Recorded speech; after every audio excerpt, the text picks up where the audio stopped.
Hello students, welcome online study class में एक बार पुनः आपका स्वागत है। मोटिवेशनल ग्रुप मैं कहना चाहूंगा, हारता जो नहीं मुश्किलों से कभी, जिसका मकसद है मंजिल को पाना, धूप में देखकर थोड़ी सी छाया, जिसने सीखा नहीं बैठ जाना। धन्यवाद। आइए आज ऑनलाइन स्टडी मटेरियल का अगला मोस्ट बम्पर इम्पोर्टेंट थ्योरम आपके सामने है। गॉस की परिमेय। क्या आपके सामने? गॉस की परिमेय या अथवा गॉस का नियम। ये आज आप लोगों को most bumper important board exam के लिए हर साल लगभग हर एक बोर्ड एग्जाम में पूछा जाता है। हर साल ये क्लास 12 के बोर्ड एग्जाम में अक्सर ये बहुत फेमस परिमेय है। गॉस की परिमेय अथवा गॉस का नियम, गाजेज थ्योरम अथवा गाजेज लॉ। पहले इसका स्टेटमेंट, कोई भी परिमेय होता है, नियम होता है तो पहले उसका कथन होता है। स्टेटमेंट क्या कह रहा हुआ परिमेय, देखिए। इस परिमेय के अनुसार किसी बंद पृष्ठ से गुजरने वाला वैद्युत फ्लक्स फाई ई, किसी बंद पृष्ठ से होकर गुजरने वाला वैद्युत फ्लक्स फाई ई, उस पृष्ठ से परिबद्ध कुल आवेश Q का 1/ε0 गुना होता है। क्या कहा जा रहा है? फिगर भी आपके सामने प्रदर्शित है। पहले परिमेय का कथन लिखिए। देखिए, इस परिमेय के अनुसार किसी बंद पृष्ठ से होकर गुजरने वाला वैद्युत फ्लक्स फाई ई, उस पृष्ठ द्वारा परिबद्ध कुल आवेश Q का 1/ε0 गुना होता है। अर्थात स्टेटमेंट के अनुसार, कथन के अनुसार हम इसको गणितीय रूप में कैसे लिखेंगे? फाई ई बराबर Q/ε0। आप जानते हैं फाई वैद्युत फ्लक्स होता है। वैद्युत फ्लक्स जो है फाई बराबर होता है close integral E dot DA, उसको वो बराबर हो जाएगा Q/ε0। क्या कहा जा रहा है इस परिमेय के अनुसार? गॉस की परिमेय के अनुसार किसी बंद पृष्ठ से होकर गुजरने वाला वैद्युत फ्लक्स फाई ई, उस पृष्ठ से द्वारा परिबद्ध कुल आवेश Q का 1/ε0 गुना होता है। अर्थात फाई बराबर Q/ε0 या फाई बराबर close integral E dot DA बराबर Q/ε0, जहाँ ε0 निर्वात की वैद्युतशीलता है। Most bumper important for board examination के लिए। देखिए, चित्र आप पर यहाँ ध्यान दीजिए, फिगर ड्रा किया गया है। एक बंद पृष्ठ है। बंद पृष्ठ, आप फुटबॉल देख रहे हैं, फुटबॉल को इमेजिन कर लीजिए, फुटबॉल को कंसीडर कर लीजिए, फुटबॉल है, ठीक है। एक बंद पृष्ठ है, चारों ओर से बंद पृष्ठ है। उसमें एक कहीं पॉइंट मान लिए बिंदु O है, केंद्र भी मान सकते हो, केंद्र की इधर उधर मान सकते हो, मतलब उसके अंदर है एक पॉइंट, कहीं बिंदु O है, वहां पर एक प्लस Q आवेश रखा गया है। आप जानते हैं जब प्लस Q आवेश कहीं रखा होता है तो उससे वैद्युत बल रेखाएं गुजरती हैं। तो वैद्युत बल रेखाएं यहाँ से गुजर रही हैं, वैद्युत बल रेखाएं जो यहाँ से निकल रही हैं, ठीक। तो प्लस Q आवेश रखा गया है बिंदुओं पर। अब यहाँ से R दूरी पर, देखिए R डिस्टेंस यहाँ डिनोट किया गया, R दूरी पर इसके पृष्ठ पर एक बिंदु P है।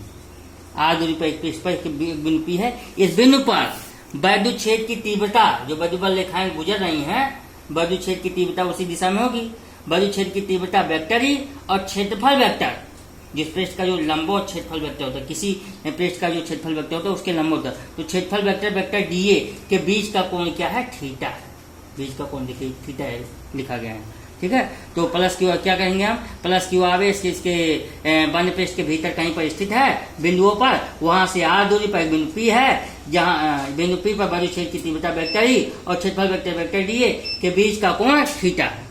यहाँ देखिए, ये घन कोण बना है। द्विविमीय वस्तु में कोण होता है समतलीय कोण, और त्रिविमीय आकृति में घन कोण होता है। तो ये त्रिविमीय है ना फुटबॉल, तो यहाँ का जो है बंद पृष्ठ जो है ये द्विविमीय का घन कोण बना है। इस पर लघु क्षेत्रफल और डीए ले लिया गया, क्षेत्रफल वेक्टर डीए, ये आपका फिगर होगा। अब आइए देखिए, इसका हम थ्योरी कैसे लिखेंगे, इमेजिन करेंगे। क्या? माना कोई बिंदु आवेश, जो चित्र में जो आपने जो सब डिनोट किया है, जो प्रदर्शित किया, उसको आप थ्योरी के रूप में इसको बता दीजिए। माना कोई बिंदु आवेश प्लस Q बिंदु O पर, बंद पृष्ठ के बिंदु O पर लिख दीजिए, बिंदु O पर पृष्ठ के भीतर बिंदु O पर स्थित है, लिखा गया आगे। माना कोई बिंदु आवेश प्लस Q पृष्ठ के भीतर बिंदु O पर स्थित है। कोई बिंदु आवेश प्लस Q पृष्ठ के भीतर बिंदु O पर स्थित है, ठीक। पृष्ठ पर कोई बिंदु P है, पृष्ठ पर कोई बिंदु P है, परिधि पर मान कोई बिंदु P, जिसकी बिंदु O से दूरी R है। देखिए जिसकी जो बिंदु P है पृष्ठ पर माना गया है परिधि पर, वहां से जो भीतर बिंदु O है जहां प्लस Q आवेश रखा उसकी दूरी R, बिंदु से दूरी R। बिंदु P के चारों ओर लघु क्षेत्रफल अवयव DA, बिंदु P के चारों ओर एक लघु क्षेत्रफल अवयव, यहाँ पूरे की बात नहीं कर रहा हूं, बिंदु P के चारों ओर लघु क्षेत्रफल अवयव DA है, ठीक है। अभी पूरा संपूर्ण पृष्ठ में माना जाएगा, पूरा बन पृष्ठ। अभी हम छोटा सा बिंदु P के चारों लघु क्षेत्रफल अवयव DA, बिंदु P के चारों ओर एक लघु क्षेत्रफल अवयव DA है, जिसका क्षेत्रफल वेक्टर वेक्टर DA है, जिसका क्षेत्रफल वेक्टर क्या है, वेक्टर DA, वहां डिनोट किया गया, क्षेत्रफल वेक्टर वेक्टर DA। हम जानते हैं, डेरिवेशन कराया गया है कि प्लस Q आवेश के कारण उससे R दूरी पर विद्युत क्षेत्र की तीव्रता वेक्टर E बराबर होता है 1/4 Q बटे R स्क्वायर, समीकरण 1। प्लस Q आवेश से, यहाँ प्लस Q आवेश है ना, इससे R दूरी पर बिंदु P पर जो विद्युत क्षेत्र की तीव्रता होगी क्या होगी, वह E बराबर बिंदु आवेश का विद्युत क्षेत्र की तीव्रता E बराबर 1/4 Q बटे R स्क्वायर। क्वेश्चन नंबर 1 मान लीजिए, समीकरण 1 हो गया, ठीक। बिंदु P पर वहाँ जैसे बिंदु P पर विद्युत क्षेत्र की तीव्रता और क्षेत्रफल वेक्टर वेक्टर DA के बीच का कोण थीटा है, देखिए चित्र में दिखाया गया थीटा है। तो क्षेत्रफल DA से होकर गुजरने वाला विद्युत फ्लक्स का जो है कॉन्सेप्ट आप पिछले वीडियो में देखे थे, क्षेत्रफल DA से होकर गुजरने वाला विद्युत फ्लक्स D फाई बराबर होगा E डॉट DA, परिभाषा से E डॉट DA, ठीक। या D फाई बराबर आप जानते हैं, अगर कहीं दो वेक्टरों का स्केलर गुणन हो रहा है तो ए बी cos थीटा हो जाता है, E dot DA A B cos theta. ऐसे यहाँ E डॉट DA बराबर EDA cos थीटा हो जाएगा, तो यहाँ पर cos थीटा लिख दिया, EDA cos थीटा। ये केवल क्या है, ये क्षेत्रफल अवयव DA से होकर गुजरने वाला क्षेत्रफल अवयव DA, बिंदु P के चारों ओर माना गया, वही DA से होकर गुजरने वाला वेक्टर। अब पूरे बंद संपूर्ण पृष्ठ के क्षेत्रफल से, पूरा बंद पृष्ठ, पूरे बंद पृष्ठ, ठीक है, पूरे बंद पृष्ठ के संपूर्ण क्षेत्रफल से होकर गुजरने वाला विद्युत फ्लक्स। तो पूरे के लिए आपको बताया गया क्या, क्लोज इंटीग्रल, बंद समाकलन, दोनों पक्षों का, भाई इसी जो ऊपर इक्वेशन प्राप्त हुआ है इसी का बंद समाकलन कर लीजिए, क्लोज इंटीग्रल D फाई और क्लोज बंद समाकलन दोनों पक्षों का EDA cos थीटा। आप जानते हैं D फाई का फाई होता है, समाकलन में मत के समाकलन के अनुसार dx का x होता है, ठीक। ऐसे D फाई का समाकलन फाई हो जाएगा, फाई E, यहाँ आगे देख रहे हैं, इधर देखिए समीकरण 1 से जो E का मान प्राप्त हुआ विद्युत क्षेत्र की तीव्रता वो यहाँ आप रख दीजिए, E के स्थान पर विद्युत क्षेत्र की तीव्रता यहाँ देखिए रखे हैं। इस वाले इक्वेशन में समीकरण 1 से E का मान हमने रख दिया 1/4 Q बटे R स्क्वायर और DA cos थीटा यहाँ है बगल में, ठीक। और D फाई का समाकलन फाई होगा। समाकलन अवकलन का रूल है, जो चीज कांस्टेंट होती है वो बाहर आ जाती है, समाकलन के बाहर को बाहर करिए, Q/4 को बाहर ले लीजिए, क्या बचा अंदर DA cos थीटा बटे R स्क्वायर, ये बचा। DA cos थीटा बटे R स्क्वायर क्या है, पूरे बंद पृष्ठ का, जो बंद गोलीय पृष्ठ है उसका संपूर्ण घन कोण है, नीचे लिखा है घन कोण को डी ओमेगा से प्रदर्शित कर ले, D omega integral D omega. और पूरे किसी बंद पृष्ठ के संपूर्ण क्षेत्रफल का जो संपूर्ण घन कोण होता है वो 4 पाई होता है त्रिविमीय अंश में, और 2B में 2 पाई होता है, ठीक है। तो ये संपूर्ण जो घन कोण हो पूरे गोले का, जो संपूर्ण घन कोण जो है बंद पृष्ठ के गोले का, इसका क्या लिखेंगे 4 पाई लिखेंगे, यानी यहाँ किनारे आपको यहाँ स्पष्ट कर दिए हैं। तो 4 पाई से 4 पाई कट गया है, 4 पाई कट गया, क्या फाई बराबर क्या Q बटे एप्सिलॉन 0 बचा, फाई बराबर Q बटे एप्सिलॉन 0। यही गॉस की परिमेय, this is the Gauss theorem.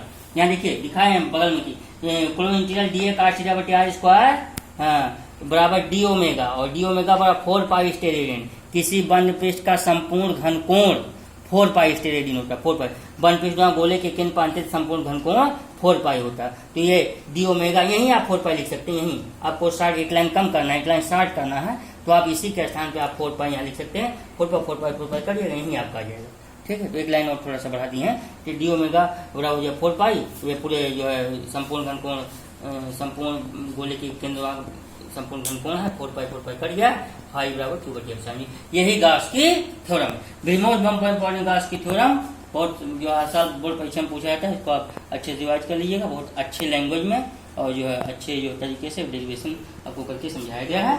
धन्यवाद। मैं चैनल को सब्सक्राइब जरूर कीजिएगा, अगर नहीं किए होंगे तो, अगर किए होंगे तो बहुत अच्छी बात है। लाइक शेयर कमेंट जो है जरूर कीजिएगा, हमको उत्साह और आप लोग पढ़ाने में जो है बहुत अच्छा लगेगा। धन्यवाद।